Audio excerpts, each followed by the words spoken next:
Hi friends, मी अनाप madam ओम Sai coaching क्लासेसमध्ये आपलं स्वागत आहे. लास्ट लेक्चरला आपण सॉलिड स्टेट चॅप्टरचा आयसोमॉर्फिझम अँड पॉलिमॉर्फिझम हा पार्ट बघितला होता. आजच्या लेक्चरला आपण क्लासिफिकेशन ऑफ क्रिस्टलाइन सॉलिड हा पार्ट बघणार आहोत. Classification of crystalline solid. Crystalline solids are classified into 4 categories. Crystalline solidचं क्लासिफिकेशन 4 कॅटेगरीज मध्ये झालेलं आहे. त्यातली फर्स्ट कॅटेगरी आहे ionic solid, second covalent network solid, third molecular solid and fourth metallic solid. Crystalline सॉलिडचं 4 कॅटेगरीज मध्ये क्लासिफिकेशन झालेलं आहे. तर त्यातलं फर्स्ट आयोनिक क्रिस्टल हा पार्ट आपण स्टडी करणार आहोत. इथे आयोनिक क्रिस्टल म्हणजेच आयोनिक सॉलिड त्याच्या कॅरेक्टरिस्टिक्स आपण स्टडी करणार आहोत आणि त्याचे एक्झाम्पल्स बघणार आहोत. बघा, आयोनिक क्रिस्टल त्याची कॅरेक्टरिस्टिक्स, फर्स्ट कॅरेक्टरिस्टिक्स आहे the constituent particle of ionic crystal are charged ion. Ionic क्रिस्टलचे जे कॉन्स्टिट्युएंट पार्टिकल्स आहे ते कॉन्स्टिट्युएंट पार्टिकल्स हे चार्ज असतात, चार्ज आयन असतात. म्हणजेच पॉझिटिव्हली चार्ज असतात किंवा निगेटिव्हली चार्ज असतात. पॉझिटिव्हली चार्ज असतील तर त्या कॉन्स्टिट्युएंट पार्टिकलला कॅटायन म्हणा. त्यानंतर निगेटिव्ह चार्ज असेल तर त्या कॉन्स्टिट्युएंट पार्टिकलला काय म्हणलं जातं? एनायन म्हणलं जातं.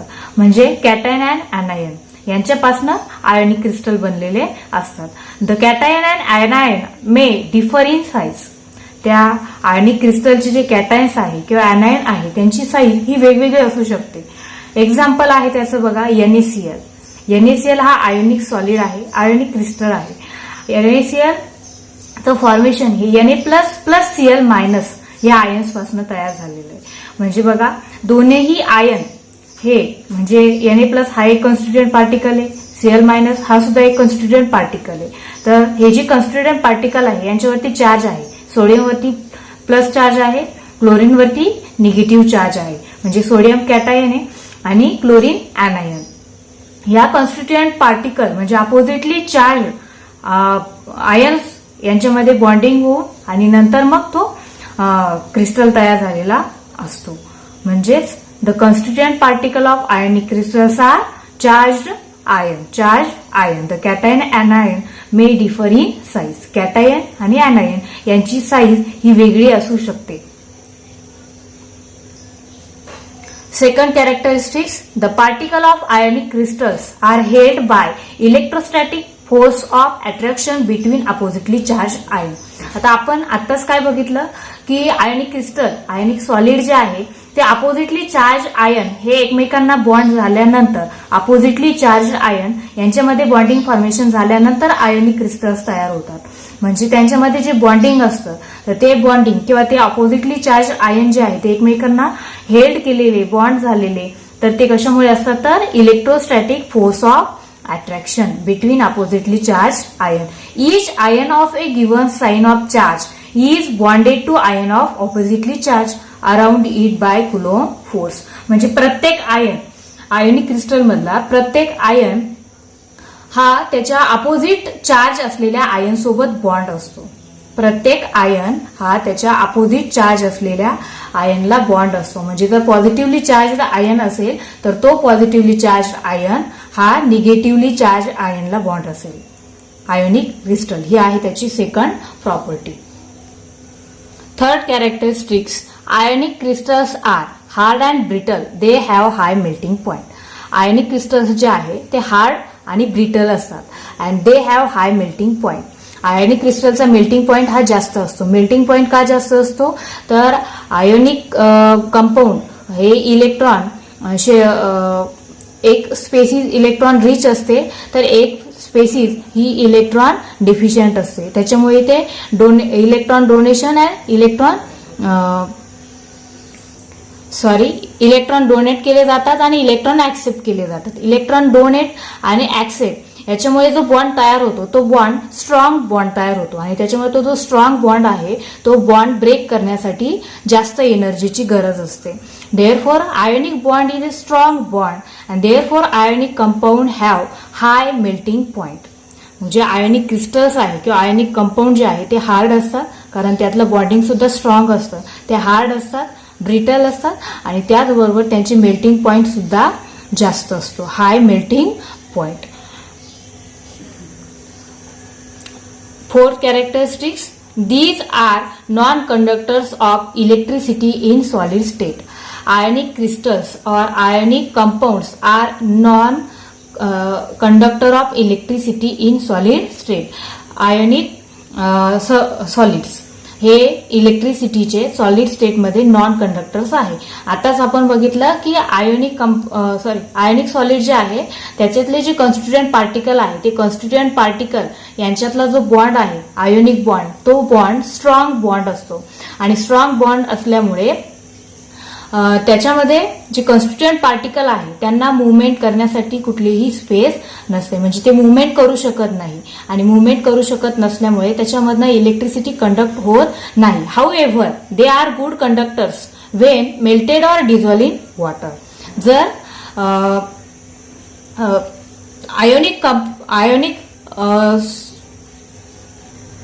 आयोनिक सॉलिड हे मेल्ट केले किंवा वॉटरमध्ये डिझॉल्व्ह केले तर ते गुड कंडक्टर म्हणून ऍक्ट होऊ शकतात. फक्त मोल्टन स्टेटला किंवा वॉटरमध्ये जर डिझॉल्व्ह केले किंवा मेल्ट केले फक्त त्या सिच्युएशनला आयोनिक सॉलिड गुड कंडक्टर म्हणून इलेक्ट्रिसिटीचे गुड कंडक्टर्स असतील. For example NaCl, K2SO4, CaF2, KCl are ionic crystal. ही जे एक्झाम्पल आहे NaCl, K2SO4, CaF2, KCl are ionic crystals. हे आयोनिक क्रिस्टलचे एक्झाम्पल्स आहे बघा. Na+Cl-, K2+SO4(2-), Ca2+F2-, K+Cl-. म्हणजे प्रत्येक पॉझिटिव्हली चार्ज आयन हा निगेटिव्हली चार्ज आयनला बॉन्ड आहे आणि ते पॉझिटिव्हली चार्ज आयन आणि निगेटिव्हली चार्ज आयन यांच्यामध्ये strong electrostatic force of attraction present आहे आणि याच सॉलिडला आयोनिक सॉलिड असं म्हणलं जातं. तर ह्या 4 कॅरेक्टरिस्टिक्स ह्या आयोनिक क्रिस्टल्सच्या आहेत. नेक्स्ट जो पार्ट बघणार आहोत आपण सॉलिडचा जो पुढचा टाईप आहे covalent network solid. Second covalent network crystal, covalent network solid. त्याच्या कॅरेक्टरिस्टिक्स आपण स्टडी करणार आहे आणि त्यानंतर त्याचं example. First characteristics, the constituent particle in covalent network solids are atom.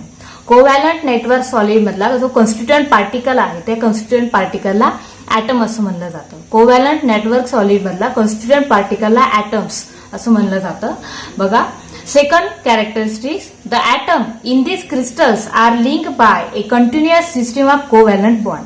Covalent network solid ही जी सिस्टीम आहे या सिस्टीमला जो क्रिस्टल आहे तो क्रिस्टल हा कंटिन्युअसली एकमेकांना अटॅच झालेला असतो, म्हणजे थ्रू कोव्हॅलंट बॉन्डच्या मदतीने एक ऍटम दुसऱ्या ऍटमला लिंक झालेला असतो. The result is a rigid 3-dimensional network that forms a giant molecule. The entire crystal is a single molecule.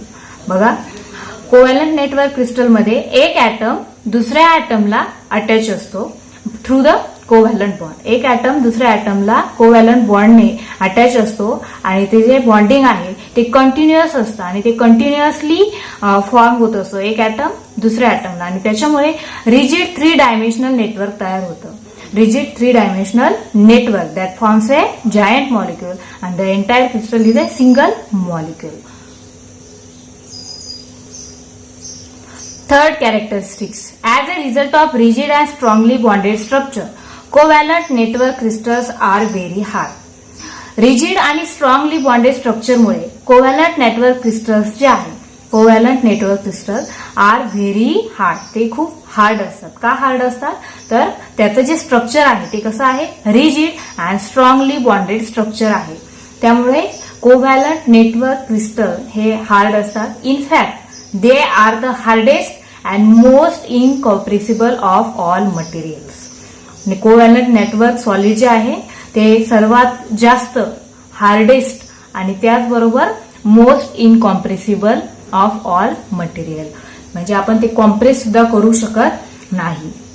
These crystals have high melting point and boiling point. Obviously hardest crystals आहे, hardest solid आहे आणि त्याच्यामुळे त्यांच्यातलं त्यांचे melting point आणि boiling point सुद्धा कसे असतात, जास्त असतं. त्याच्यातलं बॉन्डिंग स्ट्रॉंग आहे. बॉन्ड जितका जास्त स्ट्रॉंग तेवढी जास्त तो एनर्जी तो बॉन्ड ब्रेक करण्यासाठी लागणार आहे आणि जेवढी जास्त एनर्जी आपण बॉन्ड ब्रेक करण्यासाठी वापरतो ती एनर्जी मेल्टिंग पॉइंट किंवा बॉइलिंग पॉइंट याच्यामध्ये मोजली जाते. म्हणजे जितका बॉन्ड जास्त स्ट्रॉंग तितकं ते कंपाऊंड किंवा तितकं तो सॉलिड स्ट्रॉंग असणार आहे आणि त्याचा मेल्टिंग पॉइंट आणि बॉइलिंग पॉइंट सुद्धा काय असणार आहे, जास्त असणार आहे. म्हणून कोव्हॅलंट नेटवर्क क्रिस्टल किंवा कोव्हॅलंट नेटवर्क सॉलिड जे आहे त्यांच्यामध्ये स्ट्रॉंग बॉन्ड आहे, त्याच्यामुळे ते सॉलिड हार्डेस्ट असतात आणि हार्डेस्ट असल्यामुळे त्यांचे मेल्टिंग पॉइंट आणि बॉइलिंग पॉइंट सुद्धा जास्त असतात. Fourth characteristics, the electrons are localized in covalent bond and hence are not mobile. Electron are localize in covalent bond. जे इलेक्ट्रॉन्स आहे ते इलेक्ट्रॉन कोव्हॅलंट बॉन्डला म्हणजे कोव्हॅलंट बॉन्ड तयार होतो म्हणजे काय, थोडक्यात शेअरिंग ऑफ इलेक्ट्रॉन, इलेक्ट्रॉनचं शेअरिंग झालेलं असतं आणि म्हणजे सर्व the electrons are localize in covalent bond, त्याच्यामुळे तिथे इलेक्ट्रॉन अवेलेबल नसतात. Hence are not mobile. As a result covalent solids are poor conductors of heat and electricity. इलेक्ट्रॉनच अवेलेबल नाहीये किंवा इलेक्ट्रॉन मोबाईल नाहीये, त्याच्यामुळे कोव्हॅलंट सॉलिड जे आहे ते हीट अँड इलेक्ट्रिसिटीचे पुअर कंडक्टर्स आहे. फॉर एक्झाम्पल कोव्हॅलंट नेटवर्क सॉलिडचे एक्झाम्पल्स आहेत बघा, diamond, quartz SiO2, boron nitride, carborundum are covalent network solid. हे कोव्हॅलंट नेटवर्क सॉलिडचे एक्झाम्पल्स आहेत. ठीक आहे, आजच्या लेक्चरला आपण क्रिस्टलाइन सॉलिडचे 2 टाईप पाहिले. पहिला टाईप आयोनिक सॉलिड आणि दुसरा पाहिला covalent network solid. Ionic solid म्हणजे काय, तर तिथे अपोजिटली चार्ज आयन हे एकमेकांना स्ट्रॉंग इलेक्ट्रोस्टॅटिक फोर्स ऑफ अट्रॅक्शनने बॉन्डेड असतात आणि त्याच्यामुळे जे सॉलिड तयार होतं किंवा जो क्रिस्टल तयार होतो त्याला आयोनिक क्रिस्टल म्हणलं जातं. आणि कोव्हॅलंट नेटवर्क सॉलिड जे आहे तिथे एक ऍटम दुसऱ्या ऍटमला कोव्हॅलंट बॉन्डच्या थ्रू अटॅच असतो. आणि नेक्स्ट आता आपण बघणार आहोत डू यू नो, म्हणजे तुमच्या बुकमध्ये दिलेला आहे do you know diamond is the hardest non material. Diamond is the hardest non material. Diamond जो आहे त्याला हार्डेस्ट म्हणजे जे मटेरियल आहे ते सर्वात जास्त कठीण हार्डेस्ट मटेरियल आहे. आपण कोव्हॅलंट नेटवर्क सॉलिडमध्ये पण डायमंडचं एक्झाम्पल बघितलेलं आहे. का बरं डायमंड हे हार्डेस्ट मटेरियल असेल बघा, मग त्याचं रिझन बघा. The outermost shell of each carbon atom has 4 electron. आता हे तुम्हाला माहित आहे की कार्बन जो आहे डायमंड जो आहे तो डायमंड हा कार्बन पासून बनलेला आहे. डायमंड हा कार्बन पासून बनलेला आहे आणि कार्बनचं जर तुम्ही इलेक्ट्रॉनिक कॉन्फिगरेशन जर बघितलं तर कार्बनच्या इलेक्ट्रॉनिक कॉन्फिगरेशन मध्ये आउटरमोस्ट शेल मध्ये किती इलेक्ट्रॉन असतात, 4 इलेक्ट्रॉन असतो. In diamond these electrons are share with other carbon atom. मग आता कार्बन डायमंड जो आहे तो कार्बन पासून बनलेला आहे. मग डायमंड मध्ये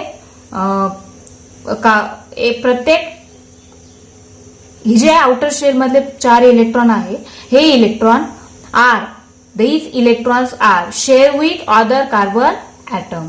share with other carbon atoms to form very strong chemical bond resulting in an extremely rigid tetrahedral crystal tightly bonded arrangement make diamond one of the hardest substance. कार्बनच्या outermost shell मध्ये 4 electrons असतात आणि कार्बनना octet complete करण्यासाठी अजून 4 इलेक्ट्रॉनची गरज आहे. मग तो काय करेल, एक कार्बन ॲटम दुसऱ्या कार्बन ॲटम सोबत बॉन्ड होईल. म्हणजे जे 4 इलेक्ट्रॉन्स आहेत हे 4 इलेक्ट्रॉन अजून बाकीच्या 4 कार्बन सोबत काय होणार, बॉन्ड होणार. हा एक कार्बन ॲटम तो अजून बाकीच्या 4 कार्बन ॲटमला अटॅच होतो. म्हणजे ते 4 इलेक्ट्रॉन अजून 4 कार्बन ॲटम सोबत शेअर केले जातात आणि ते इलेक्ट्रॉन शेअर केल्यामुळे form A very strong chemical bond. Form A very strong chemical bond resulting in extremely rigid tetrahedral crystal tightly bonded arrangement make diamond one of the hardest substance. एका carbon अजून बाकीच्या 4 carbon item सोबत bond formation करतो आणि तो जो bond आहे तो बॉन्ड कोव्हॅलंट बॉन्ड असतो. कोव्हॅलंट बॉन्ड 3 डायमेन्शनल स्ट्रक्चर तयार होतं आणि त्याच्यामुळे ते जे स्ट्रक्चर आहे ते स्ट्रक्चर हार्डेस्ट स्ट्रक्चर तयार होतं. म्हणून डायमंड जे आहे, diamond is the hardest non material. ठीक आहे, आजच्या लेक्चरला इथपर्यंतच. बाकीचे जे क्रिस्टलाइन सॉलिडचे राहिलेले 2 टाईप आहेत ते आपण नेक्स्ट लेक्चरला